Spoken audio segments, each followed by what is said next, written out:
Bro, I got hold so much this week. I don't want to even use that one. The lines are legit. The point flat out period. Lines are legit. We gotta respect them. Cowboys versus the Texans. And the Texans balled this game. Like, they look fucking awesome. Like, I'll shout out, welcome back, J.K. Dobbins. Plug here, let him in, passing out the medicines. We've been on that rock star regimen, knowing that I'm heaven sent, higher than I ever been. What's going on? Welcome to Totally Blitz Podcast. Today we're recapping Week 14 of the NFL. And as always, like and subscribe and drop a comment, your biggest surprise of the week, or you just want to talk some shit or brag about some bet you hit. We're here to listen. But as always, these are your hosts. I'm Paul Pickle, Wyndham Concha, and I'm joined with. Hey, man, you already know it's that boy Kev, Water Boy, some boy, you feel me? And we are talking about real Week 14 recap shit. I'm not going to lie to you, Paul. This was an interesting week. Usually every week I come on the episode like, oh my gosh, they did it again. But this was one of those weeks, so I was like, wow, this shit could have went any motherfucking way. Yeah, no, bro. And on the pick side, Kev went 6-6, scraped by 500. I went 8-4. I took the dub. He's still ahead of me by 5 games on the record, 100 wins to his 105. But I'm up on the weeks, 7 weeks to his 6. Bullshit, man. I want to be repping the 100 win club, just say double zeros. But fucking Looking good. It's looking the good. Rams and the Raiders hold me. The Raiders hold me. The Seahawks hold me. But the fucking Titans. The fucking Titans hold the fuck out my stupid ass. And even the Chiefs attempted to hold me. The way they was letting the boys come back for a second. Cardinals hold me. I got hold a lot this week. There were some bad picks going around this week. The Vikings hold me. Like, I really got hold a lot this week. I'm not gonna lie to you. What made it to the Waterboy games of the week? Bro, I got hold so much this week. I don't want to even use that one, but I got one game on deck. So this week we're gonna do it a little different, man. I'm gonna say one game. I'm gonna let you pick a game. All right. We gotta talk about the motherfucking thriller in Manila, the motherfucking Cowboys versus the Texans. And the Texans balled this game. Like, they look fucking awesome. Like, I'm watching this game and I'm just like, this is what y'all get. Y'all think y'all the boys blowing everybody out until the 1-win team comes up and makes y'all look a little scared. Like, the Texans balled their ass off. They did whatever they can. That goal line interception on Dak, I swore that's where the game was. That's pretty much, to me, if the Texans could have scored that touchdown after that game, it would have been over. I stopped. Because see you later. Yeah, and all around effect for Dallas. I mean, I didn't hear Parsons' name called once. I didn't hear DeMarcus. I mean, DeMarcus Lawrence made a big stop, but there was no sacks from. It's supposed to be one of the worst O lines against the best D line, they like to call themselves.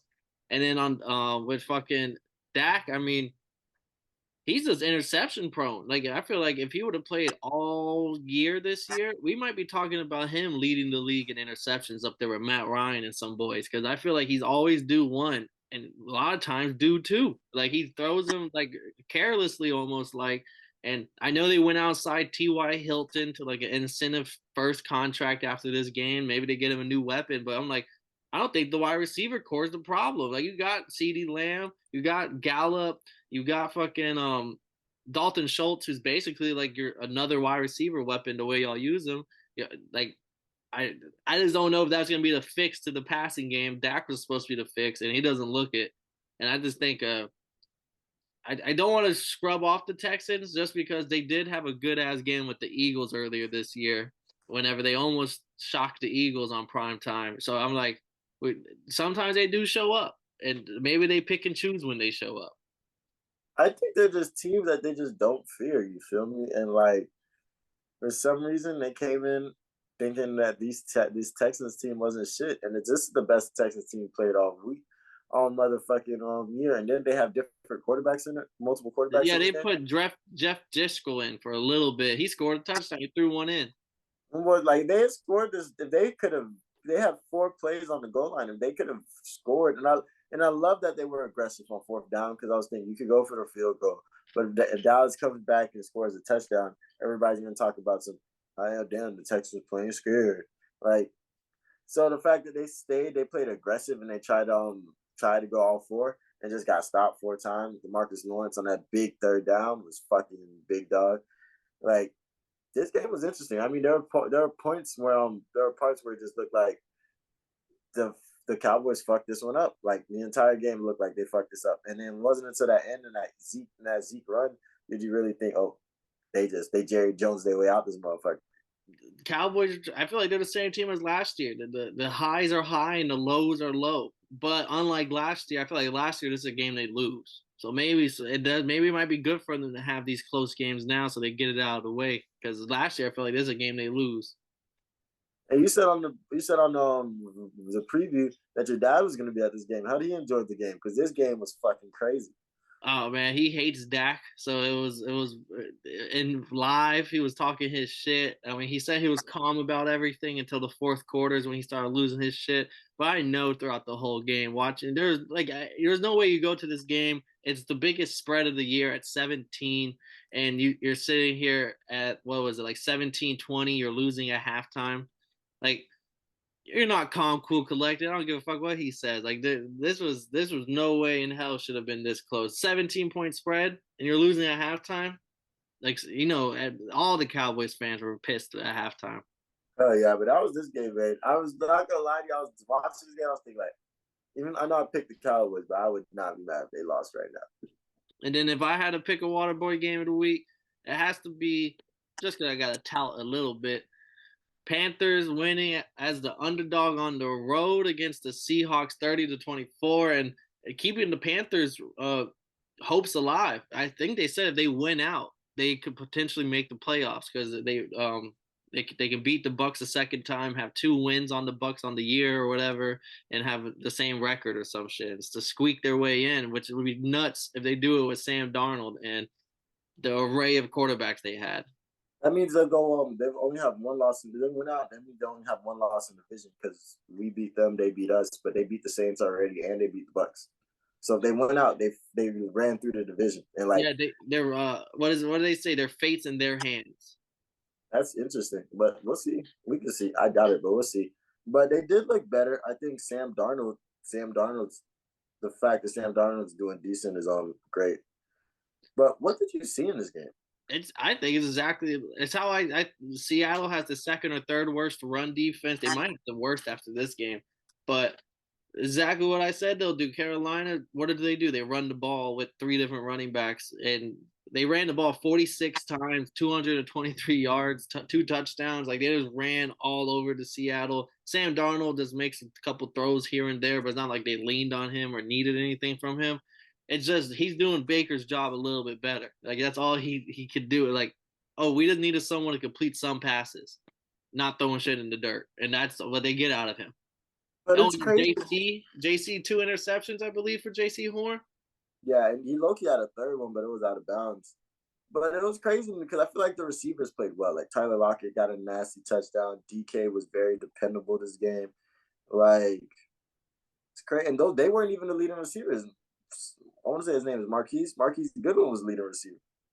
Yeah, he had a couple deep shots. I mean, he's usually the deep threat. So usually if he gets a couple catches, there's going to be some bombs. But 9 targets for Tyler Lockett for only 5 receptions. 10 targets to DK for only 5 receptions. Like, Geno Smith was missing them boys, do you think? I mean, I think Geno, he plays decent, but this is a good defense. Like, the JC Horn, I think he has one of a top 5 PFF rating, and he doesn't get the same love because, like, Sauce is getting all the cornerback love this year right now. But JC Horn in his second year, he was a lockdown last year before he got injured, and this year he's just doing the shit again, like in the shadows. No one's really talking about it. And I think Carolina has a decent enough defense to maybe go on a run here if this run game, as long as they don't go up against a team that can stop the run. Then they built to maybe win. And like, the Bucks can't stop the run. Saints defense sometimes shows up, but I think we finally found the Panthers identity for the year. It's just defense and run game. Yeah, they did that. They could be respected, but I don't like it. No, I'd rather see them make it than Brady. So I'm gonna be rooting for the Panthers. You know what's interesting about this week, man? Motherfucking, it was bye week for me. I didn't even bring that up on the show, but it was bye week for me, and I was just sitting there thinking like, there's no emotional attachment to this week, and it's so like, it's just a different feeling on your shoulders. Like, Well, I'm happy you brought up the Falcons. So before we get into the rest of these games, I'm gonna Desmond Riddler is gonna be the starter for the Falcons now. No more Mariota, but Arthur Smith had a little interview today with the press, and he basically kind of took some shots at Mariota. Because Mariota was all of a sudden apparently he had some chronological knee disorder that's been with him all season long. Hasn't been an issue. He's been playing no problem. But now that Ridler's been named starter, Mariota saying that he can't play and he can't show up for practice and he has to get his knee checked out and stuff. So Arthur Smith got on the mic and was like, he didn't say his name, but he said, yeah, there's some guys, they have these disorders and now they can't play with us. And like, they kind of just quitting on the team, like the kind of thing. Like that's how a lot of people are taking it. It's just like, sheesh. Like I don't know whose side I'm on, but like if Mariota's not showing up, it's kind of like, is it because he lost his starting job, or like I don't. It's just a little bit. I didn't expect to see Falcons news when I woke up today, but that was exactly what I saw. That's actually funny. I didn't hear about the interview, but I was thinking that when I got the notifications that he was done for the season, I was like, because I was in the gym when I got that news, and I was like, so was the injury the reason why Ritter started? And I was thinking like, nah, because I remember they said we was gonna run with Mariota as long as we was in the playoffs. We had a playoff shot. So him not us starting Ritter kind of in my mind was like, okay, we're just gonna try out a lot of new things. We're not really thinking about the playoffs. And that's the reason why Mariota no longer had the starting job, because you might as well let Ritter play if you let Ritter get some reps in, because those first team reps are so important. So now that I hear this extra part to it, I'm like, oh, that makes a lot of sense now. So I believe Arthur Smith and the boys, because Arthur Smith's a great coach. He's not gonna say nothing just to say that shit. And Arthur Smith too, he kind of gave me like a Vrabel vibes, like Dan Campbell Vrabel vibes, and he was coming off. I was like, oh yeah, this seems like a motherfucker you don't want to piss off. No cap, I wouldn't piss off Arthur Smith. But that was a little Falcon snippet I had. But on to the games. First game on the slate was the Bills beating the Jets 20-12.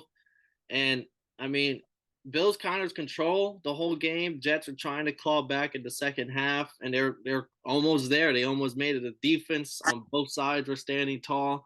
I think it was like halfway through the second quarter before the first touchdown was scored by either team. So like defenses were balling, and like Jets, they're just lacking a QB. That's all I can say about the Jets. Like Mike White looked good for little games, but now against a great defense, he showed that he's not really an NFL starting caliber quarterback, at least for like a playoff team. And he got blew up a couple times. That's the other thing to say. Hey, put some respect on that boy Mike White now. That boy got fucked up a few times in this game. He had to get taken out, I think, twice. Yeah, like he's a dog, but like Matt Milano was blowing him up. But there was some people thinking like some dirty shots here and there, but I also just think defenses were playing this week. There's a few games where there was big hits, all clean, shoulder, all leading with the shoulder or tackling and like spinning off on the quarterback so you don't put your weight on him. All clean hits, but they were hits.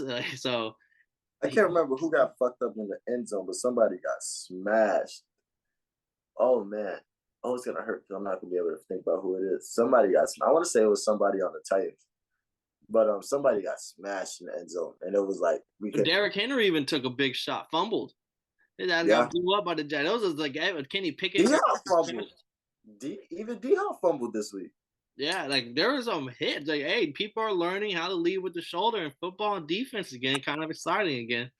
Oh yeah, but for this Bills and Jets game, man, I think all this kind of shows is that the Bills still my Super Bowl pick. But you see, I don't say that as loud as I did the Packers last year. The Bills haven't been showing that there's some unstoppable force like I expected. They're kind of just like putting wins together, because really Dawson Knox's touchdown was kind of what saved it. Like Dawson Knox doesn't score that touchdown, I don't know what happens in this game. And the Jets had multiple opportunities to take the lead. They were just coming up short. They couldn't get drives together. When they did, they couldn't get 7 on the board. So it's like, if Josh Allen plays the game, he played 147 passing yards on 27 attempts. Like, he didn't throw an interception. That's all you can say that was good for him. But other than that, it's like We can't be having. They're just looking not as consistent as they were last year. Last year, after their losses early, they were a consistent wrecking force. This year, they don't seem as consistent with it. I forgot. Oh yeah, we low key forgot on a side note. We forgot to bring up Damian Pierce literally obliterating that one safety. Yeah, that was one of the meanest runs of the week. Angry runs over. But this Bills back to Bills Jets. Yeah, man. Last week, the preview you corrected me when I said that Stephon Diggs only had 30 something yards against Sauce Gardner, which was true, but he ended up having 90 yards altogether in that game. This game, he only had 37 yards. The whole team was looking shitty. And most of them came on a 32-yard run, on a 32-yard catch. Sauce was put. There was a couple pass breakups from Sauce too. Like he's legit. The boy is. The Jets are legit. If the Jets could draft a fucking elite quarterback in this next draft or come next one after that, the AFC East as an AFC East member, he does know is going to get a lot tougher. No cap. But this was actually an interesting game. We'll see because that was a divisional game. We'll see how they continue to move with them too. Then we had another divisional game. We both were on the Bengals. They were playing in the snow. The Bengals took care of business at home. I think Joe Burrow gets his first ever win against the Browns too. I don't think he had beaten him yet, so that was good for him. And I mean, the Bengals, they lost T. Higgins and they lost Tyler Boyd during the game early, and it didn't seem to really affect them too much. Jamar Chase was still cooking. They got Joe Mixon involved. Joe Mixon almost had a 100-yard day. Fucking Trenton Irwin scored a touchdown. My boy Samaje Perine scored a touchdown. Yeah, Perine got involved. And on the other end, I just feel like the Browns, like, Watson still looks rough. Yeah, he had 276 yards on 42 attempts, though. And there was one play, a 4th and 1. They bring in Brissett, and they're near the goal line. 4th and 1, they sit their $250 million quarterback to bring in Brissett. Everyone's like, okay, QB sneak time. Brissett's the king of those. Nah, let's go for a fucking 4th. He tries to go for an end zone shot to Donovan Peoples-Jones, incompletion, turnover on downs. But it's just like, if you're gonna throw the ball, why the fuck did you sit Deshaun Watson, the guy you just paid $250 million for? $250. Yeah, just for him to watch someone else throw a 4th and 1. I mean, the Bengals defense, I think, came through this game. Like they put Nick Chubb. Nick Chubb only had 14 attempts for 34 yards. That's 2.4 yards a carry. Yeah. Like they were holding him. His longest run was for 13 yards. So I think this defense, the Bengals defense, is an unsung part of this team because I think during their playoff run last year, their defense had to step up in a lot of situations, stopping Pat Mahomes in overtime. And like this defense is what's going to be what really brings them because this team's on fire right now and the Ravens are hurt. Somebody said in the chat that the Bengals is taking the AFC North, and I had to agree. Yeah, Lamar hurt. And the last thing I was saying about the Browns, though, is like the reason why y'all paid Watson so much was because y'all wanted a quarterback where you didn't have to lean on your run game so much. There were no run game to speak of, so the team looked flat out ass. And 10 points on. I just feel like this is the same team that had Brissett 2-3 weeks ago. Like nothing really is different. I know people are gonna say give Watson some time. I'm holding him to the same standard I'm holding Russell Wilson to right now. Like, you getting paid all that fucking money, motherfucker. You better do something. Yeah, and I think them boys getting paid all that money and being so trash is what's fucking up the brick for Lamar. Because, like, the Ravens really not paying for that shit now. And, well, I'll talk a little bit more about Lamar's situation. Actually, let's just jump right to that game where Steelers losing at home to Ravens. Tyler Huntley gets hurt. They bring in Anthony Brown. They run the ball majority after that, and they ended up getting a win. Trubisky throwing 3 interceptions because Kenny Pickett gets hurt early in the game. Like, the Ravens defense showed up. I mean, 3 interceptions from your backup who only plays like half a game almost. It's like, well, you can't expect to win. I know Deontay. I know the whole team is pissed about this performance. Y'all held the Ravens to 2 backup quarterbacks, only 16, and this offense gets literally obliterated anytime they get the ball. First off, shout out, welcome back, J.K. Dobbins. J.K. Dobbins balled this game. Not for real, because he's the one. He was a difference maker. I looked at this game, but it was tragic. When you listen to the preview, we were on point with this game, but then injuries came in. motherfucking Kenny Pickett getting hurt in the first or second quarter? First quarter, I Oh, believe. he got hurt after the first throw. He only Yeah, it threw was it like once. first drive. Yeah, first throw. And he got sacked. And then Mitch Trubisky, it's tragic because they could have won this game. There's so many points that you thought like, yo, we could have won this game, but the quarterback play is terrible. And with the Lamar situation going on, I think it's just going to be hard for any, like, I don't know if Ravens are going to pay him that, because he wants like 250, but he also wants it all guaranteed. That's his big thing. He wants guaranteed money. This is back-to-back years where he's been injured. Last year was a lot longer, but this year now he might miss 4 weeks. And it, like, we saw Kyler go down with a season-ending ACL injury on Monday night. Like, these mobile quarterbacks that are a little bit thinner in frame typically don't stay healthy that much, and it's hard to want to pay someone that much money guaranteed if now they're showing signs of not being able to play a full season. Okay, and it's not even just about hits because last year he originally started missing games because of health issues, Illnesses left and right. the illness, and then Kyler's injury on Monday was a non-contact injury. Like he was literally nobody touched him. So like it's just not a safe investment in the sport of football to just give somebody the entire guaranteed dollars. And like the people that did do that, the Cardinals, the Cardinals, Browns, Broncos. all suffering from it. So it's just interesting to see how his team's gonna play. He doesn't have a manager; he's managed by himself. So it's interesting to see how this dynamic's gonna play out because somebody has to pay him the back. Atlanta might, you know what I'm saying? So like, we'll see. And if the Ravens general manager pulls up all the footage from week 4 onward of how they were playing, someone's feelings might get hurt and they might not want to re-sign. So it's a very fine line of trying to negotiate with your quarterback with face to face. That's interesting as fuck. Then we get to another divisional game. All divisional games so far in the slate we've talked. We have the Lions at home where they were favorited, where they beat the 10-2 Vikings, now 10-3, 34-23. And honestly, I felt like another game where the Lions were in the driver's seat. And then later in the game, the Vikings started putting some drives together, kind of coming back. And then the Lions doing a fake punt on their own like 26-yard line or 27-yard line to get the first down and kind of like take more time off the clock. And the Lions are legit. The point flat out period. Lions are legit. We got to respect them. This game was because first off, Kirk Cousins, you would think he had a great game with those 400 yards. And Jay Jettas hitting Jay Jettas every way they can, but the Lions are stopping their ass every time they had a chance. 425. A lot of yards. And you're thinking that he ate. Dalvin Cook got his touchdown, but bro had 23 yards on 15 attempts. Aiden Hutchinson was a fucking animal. Where were you going? He had a touchdown, cool. But Aiden Hutchinson was an animal. And that Lions defense is probably one of the biggest things nobody's going to talk about. Because first off, it hurts my heart to know that I lost to Charles this week in fantasy. Just because I knew I was going to start. Because once I seen the waiver wires and I seen Jared Goff was available against the Vikings defense, that would have been free money right there. But motherfucking Jared Goff balled too. Just his 330 yards for 3 touchdowns. And like I'm going to say the first touchdown of the game was like a long. Yeah, the Jameson Williams, my pick for best wide receiver in that draft class this year. First catch of his NFL career, touchdown, 41 yards. He's finally healthy after that injury that kept him sidelined for like the first 12 weeks.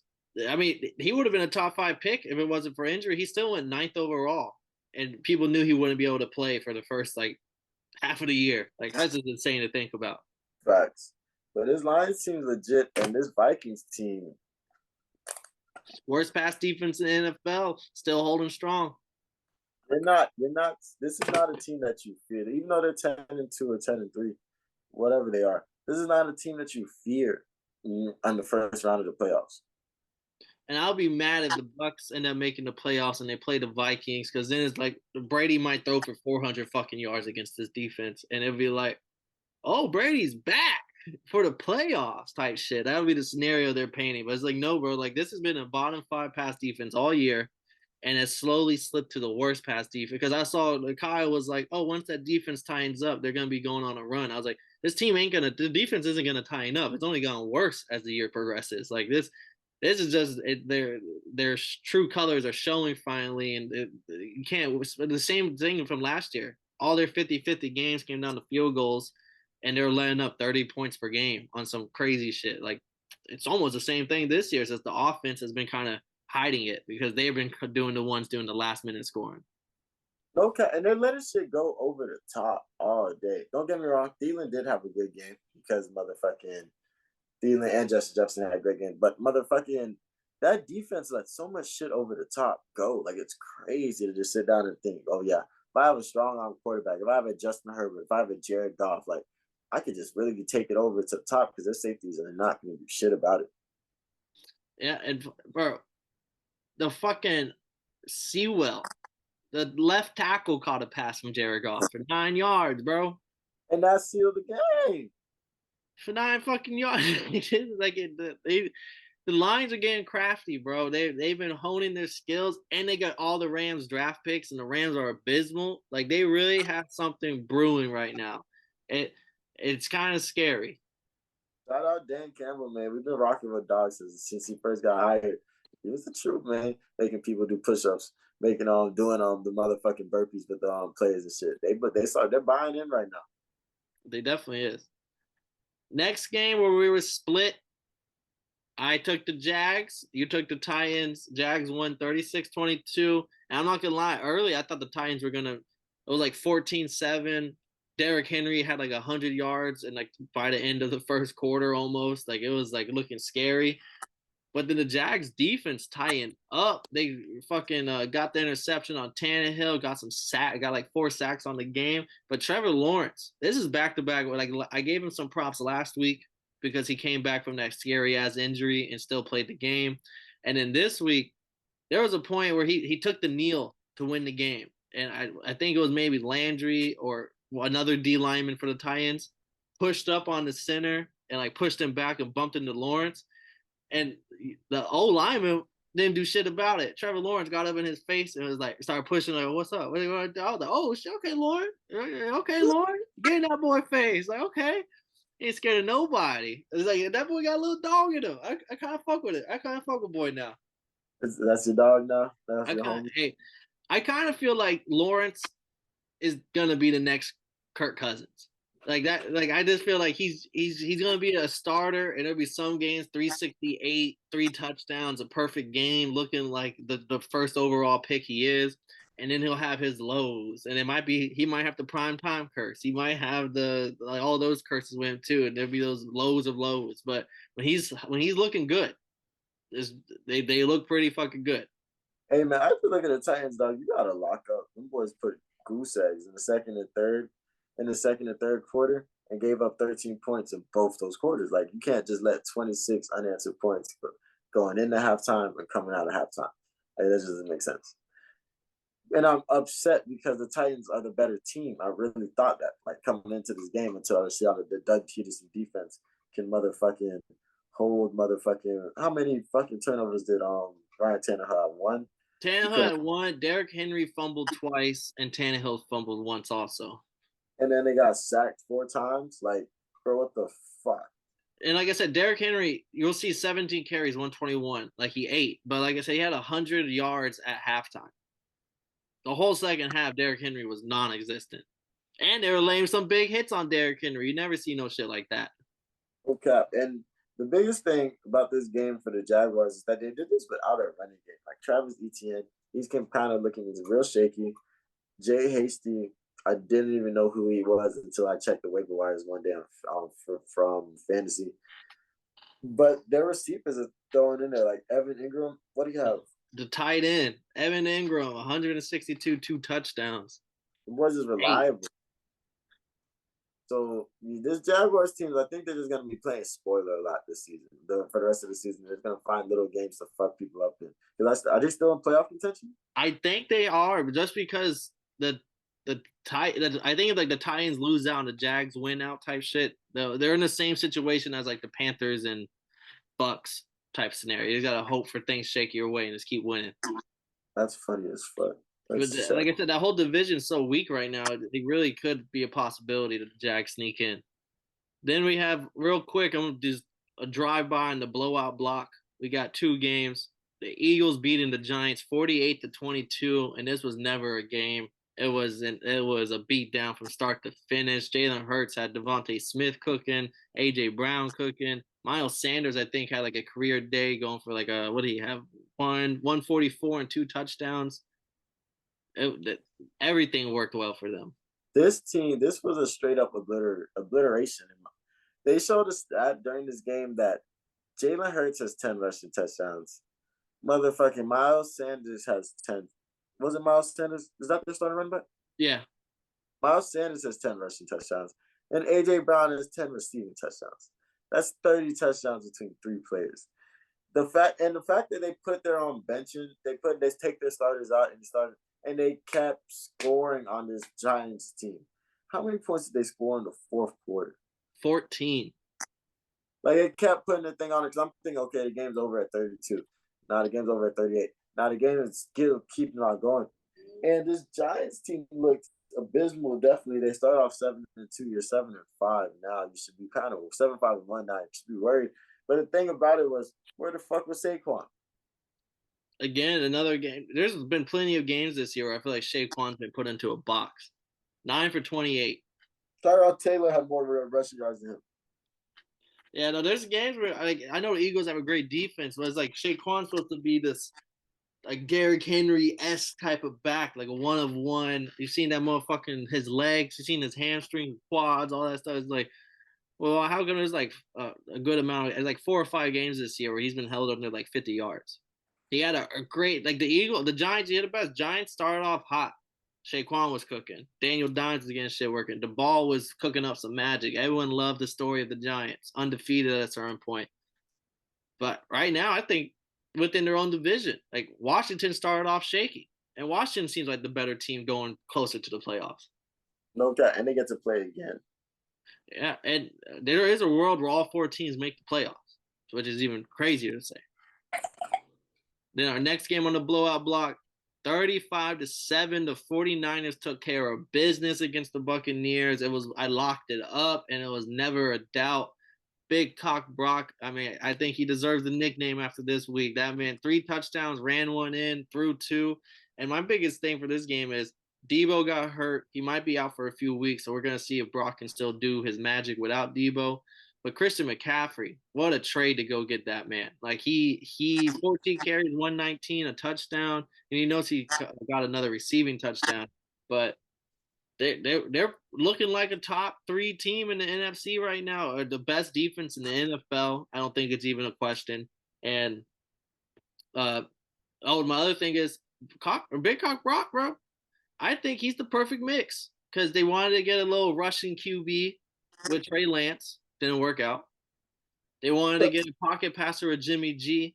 It did pretty well. But I feel like Brock can do a little bit of both. I know he didn't get a lot of rushing yards. He just ran 1 in. But when he played us the week before, he was a little mobile. He was able to, like, Tyler Heineke kind of mobile-esque, where he's able to break the pocket and go get those 8 to 9 yard runs. And that's, I feel like in the Shanahan offense, that's all you really need. Imagine, just think about the storyline on this game. Like, Tom Brady goes home to run into Mr. Irrelevant. And Mr. Irrelevant puts up 185 yards and 2 touchdowns and busts their ass 35-7. That's insane to think, but like that's what really just happened. This is real life. This is NFL. And wasn't Brady the second to last pick? He was like round 7. He either the second to last round pick or the second to last pick. So it'd be funny. It's funny if he's the second to last pick because then it'll be Mr. Irrelevant versus almost. Mr. I want to say he got drafted in the 9th. No, he got drafted in the 6th round. He was pick 199. He got drafted in the 6th, I think. But this defense is the best defense in the league, and you can't say nothing to it. Like DeMarco Ryans, I want to say his name is, has these boys flying everywhere. The fact that they got that pick on Brady, who doesn't even throw interceptions like that. in his face. Like they were on his ass all game. Never really let him stay comfortable. Like this defense is legit. And I mean, they did it to us last week too. I mean, how bad the Bucks have been this year, to be held to 7 points says a lot. No, this game was crazy, man. This game was crazy because it was just like the 49ers, if they can just let it rock, they can just get the quarterback to just manage the game. That's all you have to do. Manage the game and just make the throws when we need them. This team could really be trouble for anybody in the playoffs, including the Eagles, who we just saw put up 48. Yeah, and I still think they're the big three in the NFC. I think is just the Eagles, Cowboys, and 49ers. I still don't think the Vikings are legitimate. Like the Cowboys are barely in there, but I just think their defense, when they do show up in the games, they seem like a different caliber. And the offense is still explosive. So then we had our other game, 34-28. The Chiefs beating the Broncos. They didn't cover for my best bets, but that's partially due to I feel like Patrick Mahomes is just playing with his fucking food. Like it was 21-0 at one point. Then he throws an interception. They score short field. Throws another one. Score again. And I was like, now it's 21-14 at fucking halftime or 27-14 halftime. Like, what the fuck happened? Bro, that shit was 21. And then after William Gay got that athletic ass motherfucking pick, how the fuck do you bat the motherfucking ball, catch that bitch, and then take it for a pick six? That's pretty insane. Stiff on Russ Wilson while they're doing it. 27. So it's 27-0. And this. I think we got to put respect on the Broncos defense because the entire game they was giving pressure. They think later in the game they started getting more to him, Pat. But Pat in the first half looked awesome. Like in fact, in the beginning looked awesome. Like there was a touchdown. I want to say it was a touchdown to can't think of who the touchdown. No, that was a nice one though. But it was a touchdown. It was to Juju. The touchdown to Juju. He literally had two people coming at his ass. So he just spinning off the sack. And next thing you know, he has two people going get on his ass. And all he sees is that Juju, the safeties are slightly coming up and Juju's just slightly moving to the side. And then he literally just throws that bitch up, gets creamed. I mean, hit both ways. And then motherfucking throws it up for a touchdown. I'm just thinking like, yo, this is the MVP right here. But at the same time, this is the same guy that threw 3 interceptions in this game. So it was just like, and Jalen Hurts just jumped him for MVP favorites this week. So it's just like, fuck. Like, what the fuck is going on? I don't think Kelsey did, like, phenomenal in this game. I was like, especially after doing the fumble last week, because we thought he was going to take off, go crazy. But his Broncos defense is not bad. And after, I don't know what they told Russ on the sideline. But he started hitting Jerry Jeudy in the end zone. Jerry Jeudy had, 3 touchdowns in the game? 3 of them. Game. And on our second touchdown, I really don't give respect to Russ for that. I really think the defense was kind of playing too, just off the fact that Jerry Jeudy was open for a second, and then he just had more space on the sideline, and then Russ finally hit him in the end zone. But like that could have easily turned if 2 more seconds, like maybe a second and a half later, if that safety stayed on him, that turns into a pick. So it was just like this Broncos team just kind of they willed their way into it, but I really think both sides of the ball with the Chiefs, they kind of just took their foot off the gas, and it almost turned into a shootout.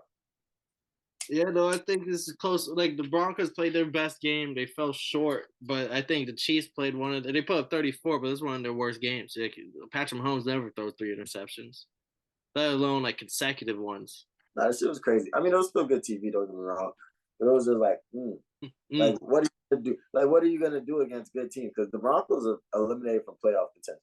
So, like, is this the energy coming when you got to play the Bills who we're fucking up too?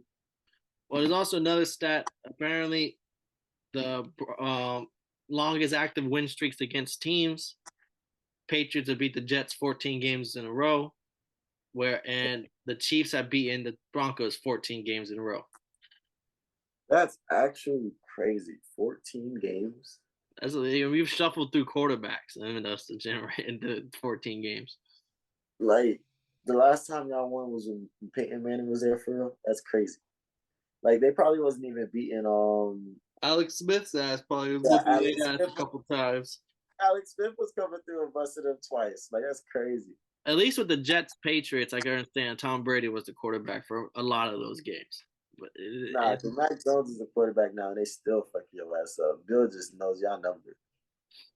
And then let's get to our primetime games so we get the fuck out of here. We got the Chargers at home where they took care of business and they beat the Dolphins. And I think it's a mix of like our defense played great, like second half. They left 17 in the first and they only left 6 in the second half. They're getting to it. Jalen Phillips was fucking getting sacked. Kristen Wilkins was destroying shit down the middle of the line.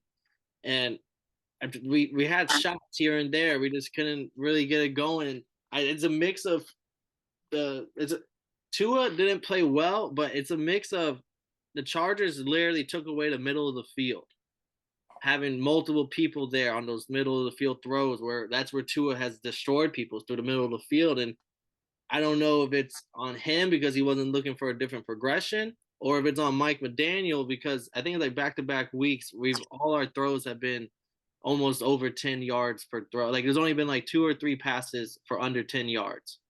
And it's like maybe we got to start going back to some shorter shit. We don't need to keep getting first downs every throw. So I don't know if it's on the game calling and Mike McDaniel feeling himself a little too much here and there, and it's not making consistently good football, or if it's Tua not making the best reads because there was a couple throws where he was just throwing like 2 people in the middle of the field and he's still trying to fit it into Tyreek or Waddle or something. So our offense is definitely taking a step back, and I just hopefully we're not like the Giants, and we're like now sitting here like, man, we started so good, and now we're trying to fight for a playoff spot. Because I mean, we still sitting in the wild card nicely, but I don't know because if we continue to play like we did these past 2 weeks, I gave them a pass because the 49ers got the best defense, but the Chargers should have been cooking.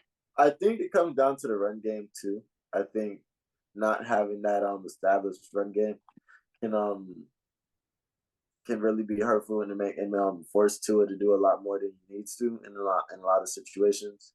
With the run game being so bad, with the run defense being so bad on the Chargers, them not having to focus on you guys running and playing the middle of the field, I think was a big thing. So I don't think every team could do this against y'all, but it is interesting knowing that like if you close up the middle of the field on the Dolphins, they might not have nothing to do after that.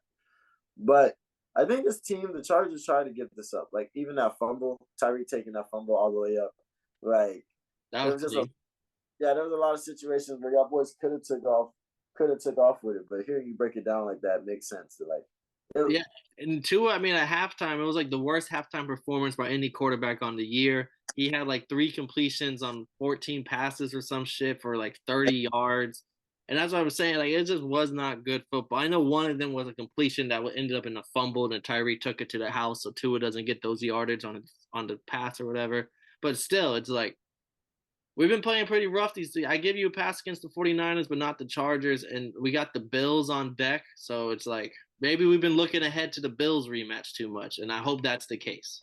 That boy's trying to prep for the Bills, hopefully.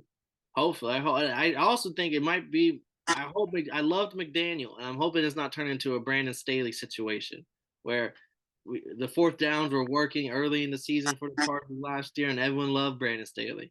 But then this couple times his play calling bites them in the ass, and they don't make the playoffs type shit, and now people hate him. So I'm just hoping I still love McDaniel, but sometimes we gotta chill out on the play call. I don't know, man. You sound like he's one sneaky timeout for making y'all miss the playoffs. I hope not. I hope not, but I fuck with dude the long way. But on to Monday night, where the playoffs picture for the AFC East gets thicker because the Patriots win 27-13, and I think they take the wild card spot. And now the Jets are on the outside looking in.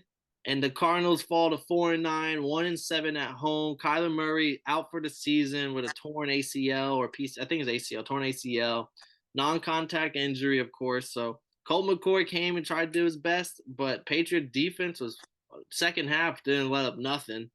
And the run game from the Patriots, I mean, they just ran all over them. I felt like. But Colt McCoy tried his motherfucking best. I swear. Like on these fourth downs, he has like Matt Judon in his face. Like he did whatever he could. So like, man, I don't know what's up with this Cardinals team. I'm about to watch the Hard Knocks after this. Like, it's tragic. D-Hop fumbled. Hollywood Brown missed a couple 3rd down receptions. Like this team just looks abysmal. Like I don't know what the fuck they're supposed to do because Cliff Kingsbury might have to go. Like something's gonna have to shake for this team.